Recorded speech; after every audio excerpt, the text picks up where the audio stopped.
The Maximum Happiness and Wellbeing course, Part 1, Session 4, Human Needs.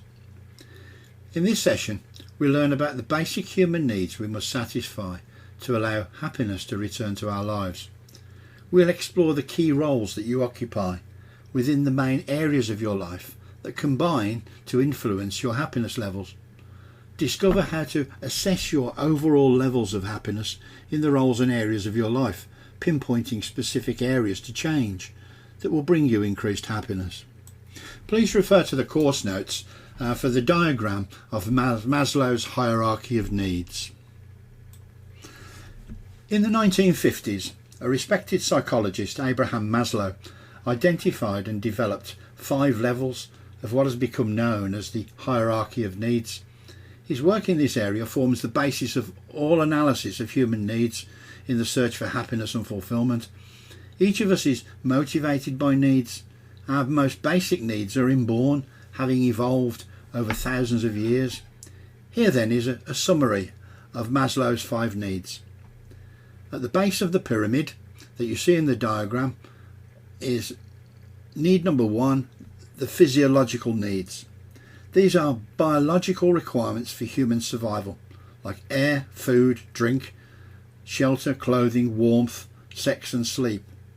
The most basic need is for physical survival, which will be the first thing that motivates our behaviour. Once fulfilled, the next level up in the pyramid motivates us, and so on. Maslow considered physiological needs the most important, as all the other needs become secondary until these needs are met. Once the physiological needs are satisfied, security and safety becomes more significant. Moving up the pyramid to level 2, we see safety needs. People want to experience order, predictability and control in their lives. Safety needs can be fulfilled by the family and society. Things like justice, education, business and healthcare. For example, emotional security, financial security, employment, social welfare, law and order, freedom from fear, social stability, property, health and well-being. The next level up is level 3, love and belonging needs. Examples of belonging needs include friendship, intimacy, trust, acceptance, receiving and giving affection, and love and being part of a group. This need is especially strong in childhood and can override the need for safety, as witnessed in children who cling to abusive parents. Moving up the pyramid to level 4, we look at esteem, the 4th level in Maslow's hierarchy, which includes self-worth, accomplishment and respect. Maslow classified esteem needs into 2 categories: esteem for oneself, which is your dignity, your achievement, your mastery and independence, and the desire for reputation or respect from others, such as status and prestige. Esteem manifests a desire to be accepted and valued by others. People often engage in a profession or hobby to gain recognition, giving the person a sense of contribution or value. Low self-esteem or an inferiority complex may result from imbalances during this need level. The need for respect or reputation is most important for children and adolescents and precedes real self-esteem or dignity. At the tip of the iceberg, or the pyramid of Maslow's hierarchy of needs, is level 5, called self-actualisation. And this is the highest level in Maslow's hierarchy, and it refers to a person's potential and self-fulfillment, personal growth and peak experiences. Maslow saw this level as the desire to accomplish everything one can, to become everything one is capable of becoming. Deficiency versus growth needs. Maslow's theory differs from more purely physiological representations of human motivation, because motivation is seen as being not just concerned with tension reduction and survival, but also with human growth and development.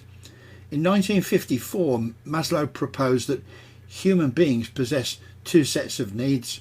The 5-stage model can be divided into deficiency needs and growth needs.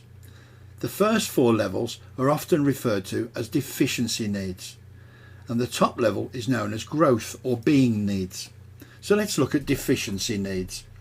Deficiency needs concern basic survival and include the physiological needs such as the need for food, sex and sleep, and the safety needs such as the need for security and freedom from danger. Behaviours associated with these needs are seen as deficiency motivated, as they are a means to an end. Deficiency needs arise due to deprivation and are said to motivate people when they are unmet. Also, the motivation to fulfill such needs will become stronger the longer they are denied. For example, the longer a person goes without food, the more hungry they'll become.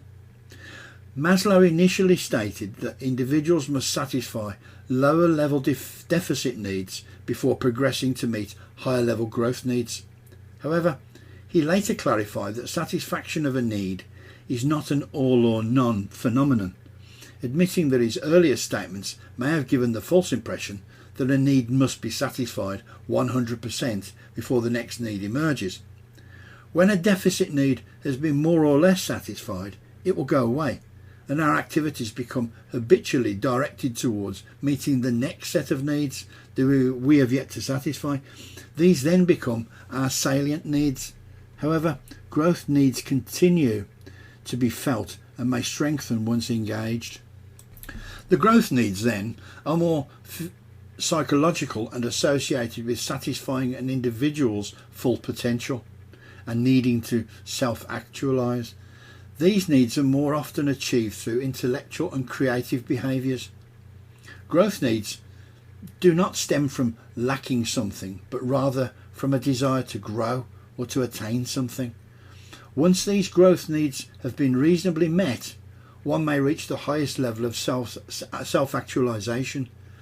Every person is capable and desires to move up the hierarchy. Unfortunately, progress is often disrupted by a failure to meet a lower level need. Life experiences, including divorce and job loss, may cause an individual to fluctuate between hierarchy levels. Transformational exercise number 3. Are your human needs being met? Find out with the circle of needs. In the example shown in the course notes, the plotted red crosses indicate the level of satisfaction experienced with each human need. By way of example, it's reasonable to expect higher scores for the deficiency needs, as these are the needs where most of us place our priorities. For this exercise, the individual and overall scores are less important than how satisfied you feel in each area. However, it's worth noting that taking action to increase your scores will have a positive effect on your overall state of happiness and well-being. You can either print out the blank wheel of needs on screen, or you can replicate it on a piece of paper. Refresh your mind about what each need means from the 5 and 8 level need descriptions provided in the course notes. Then plot an honest score on each of the blank wheel sections for your various interpretation of where your needs sit at the moment. This is an exercise for your eyes only, not a test to see how high you score. Armed with this information, you can now set goals for action, if any, that you feel are needed to achieve more happiness and fulfillment in your life by ensuring you focus more on the needs that are not currently being met.